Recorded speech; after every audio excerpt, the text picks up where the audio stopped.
Shalom saudara yang dikasihi dalam nama Tuhan. Renungan pada hari ini tertulis dalam Kejadian pasal 28 ayat 7. Demikian firman Tuhan. Dan bahwa Yakub mendengarkan perkataan ayah dan ibunya dan pergi ke Padan Aram. Diberi judul berkat dari ketaatan.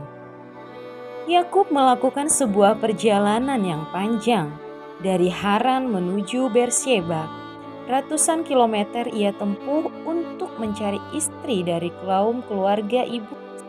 Seseorang yang biasa tertinggal di dalam kemah, kali ini menghadapi tantangan untuk menghadapi dunia yang luas. Beberapa hal yang bisa kita pelajari dari perjalanan Yakub. Pertama, Yakub adalah seorang yang taat. Ketika Yakub menerima pesan dari Ishak, ayahnya untuk tidak mengambil istri dari perempuan Kanaan dan harus pergi mengambil istri dari anak-anak Laban saudara ibunya, ia segera mengerjakannya. Ia dilepas pergi dengan perkataan berkat dari Ishak. Ketaatan mendatangkan berkat. Jika kita mendengarkan baik-baik perintah Tuhan dan segera mengerjakannya, berkat-berkat ilahi menyertai perjalanan kehidupan kita. Kedua, Yakub mengalami perjumpaan pribadi dengan Tuhan. Di suatu daerah bernama Luz, Yakub bermalam dan bermimpi berjumpa dengan Allah dalam mimpinya.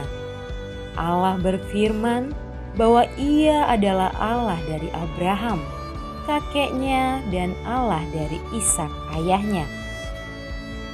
Allah berjanji memberkati keturunan Yakub dan menyertai kehidupan Yakub.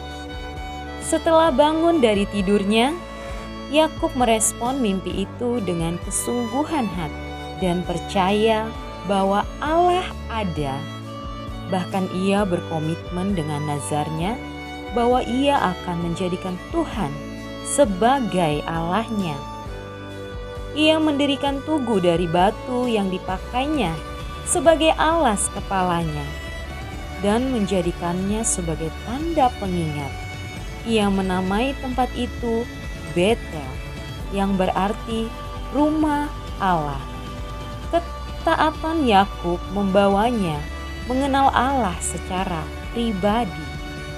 Ketiga, Yakub menerima janji Allah. Yakub tidak berhenti dengan pengalaman supranatural yang dialaminya. Ia terus melanjutkan perjalanannya menuju rumah Laban. Pada akhirnya ia berjumpa Rahel. Ia menceritakan pada Rahel tentang siapa dirinya. Dan Rahel memberitahukan hal itu kepada Laban. Akhirnya Laban menyambut Yakub dan menerimanya tinggal di rumahnya. Yakub memperoleh istri, keturunan, bahkan hidup dalam kelimpahan.